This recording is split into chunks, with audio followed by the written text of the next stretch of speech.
Salut à tous, bienvenue sur Geeko World. Aujourd'hui, on se retrouve pour l'ouverture d'une figurine que j'attendais avec impatience, à savoir la Creator X Creator ou Creator de Shenron de chez Banpresto. Le célèbre dragon qui est la véritable icône du manga Dragon Ball et je trouve bien trop rarement adapté en figurine. Et quand c'est le cas, souvent les prix sont vraiment excessifs et ça tape bien au-dessus des 5€.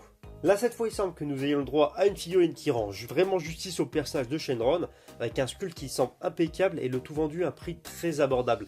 Quand je dis très abordable, j'entends par là que la figurine est vendue, si vous passez par l'apport bien sûr, à un prix qui oscille entre 15 et 20€ unité, ce qui semble vraiment raisonnable. Enfin bon, je vous propose de voir tout de suite ce que ça donne. On commence par le design de la boîte. Alors devant, on a Shenron, la figurine, avec le logo toujours de Shen Banpresto, le logo cette fois estampillé Dragon Ball Z, le nom de la gamme, donc Creator X Creator de Shenron. Sur le côté, on retrouve le dragon Shenron, avec un aperçu différent de la figurine, toujours le nom de la gamme.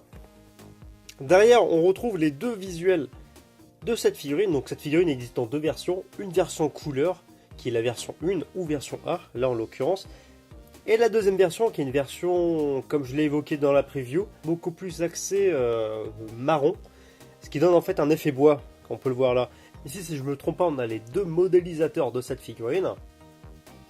Et de l'autre côté, plusieurs petits aperçus des deux versions de Shenron, donc la version B, qui est la version avec effet bois, on va l'appeler comme ça, et la version couleur.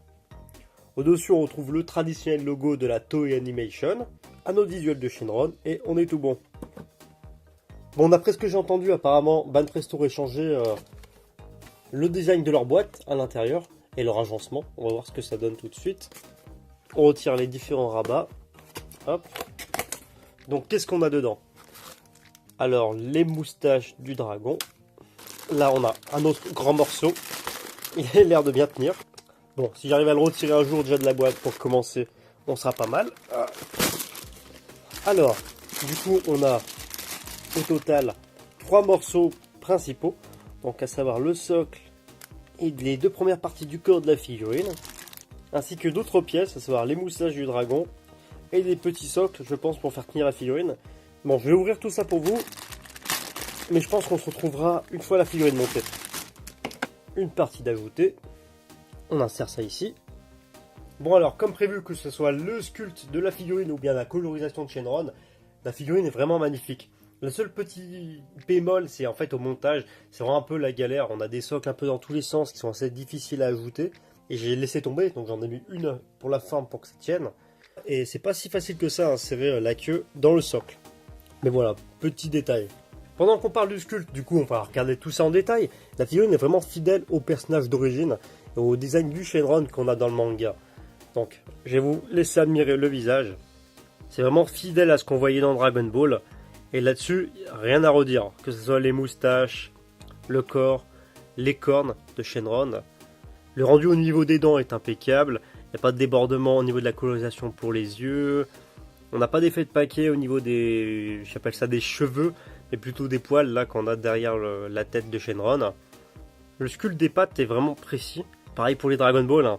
Je ne l'avais pas forcément vu lors de la commande. Mais il y a toutes les petites boules de cristal, les 7 sont présentes en fait sur le socle. Par exemple là on a la boule à 5 étoiles. Elles sont plutôt bien rendues. Hein. Elles sont pas très grandes sur la figurine, parce que la figurine, contrairement à ce que je pensais, ne mesure pas tant que ça. Mais les Dragon Ball sont plutôt bien représentés. Et tout est vraiment bien réalisé, bien rendu. Donc ça c'est vraiment un bon point pour la figurine. Personnellement, moi qui suis très demandeur et fan de socles originaux, là au moins on en a pour notre argent. Donc le socle c'est tout simplement un nuage. Et en fait on a Shenron qui sort du nuage accompagné des 7 Dragon Ball. Bon certes on a quand même quelques petits défauts dus à la fabrication du produit qui doit vraiment pas être simple. Donc on a quelques petites traces de jointure ici, une autre là par exemple où ça déborde un peu. Quelques-unes au niveau du socle, pas très voyantes certes mais qui sont présentes.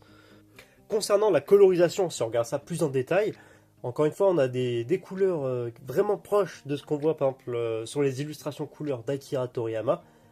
Donc ici, c'est un vert pas tout à fait kaki, mais presque. Et c'est plutôt pas mal. Dans mon esprit, je l'imaginais beaucoup plus vert foncé, cette figurine, au niveau de la couleur. Mais au final, à la lumière, tout ça, c'est un excellent choix. On pourra seulement reprocher à la figurine d'avoir une seule tonalité de couleur, Donc c'est-à-dire que pour le vert, on a une seule couleur de vert.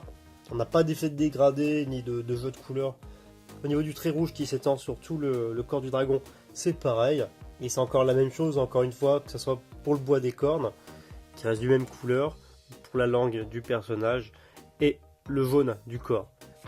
Donc encore une fois, on a une jolie figurine, qui fait plutôt le travail, donc c'est cool. Par contre, sur cette figurine, le point qui est un peu décevant selon moi, c'est tout simplement la taille de la figurine. En effet, dans le manga, Shenron était un dragon gigantesque, en comparaison en fait aux autres personnages, que ce soit dans le manga ou dans l'anime. Du coup, j'aurais préféré avoir une figurine beaucoup plus imposante, comme par exemple une figurine de la taille d'une Master Star Piece, qui est aussi généralement entre 18 et 25 cm. Là, comme vous le voyez, pour ce modèle, il faut compter à peu près, on va dire, 16 cm.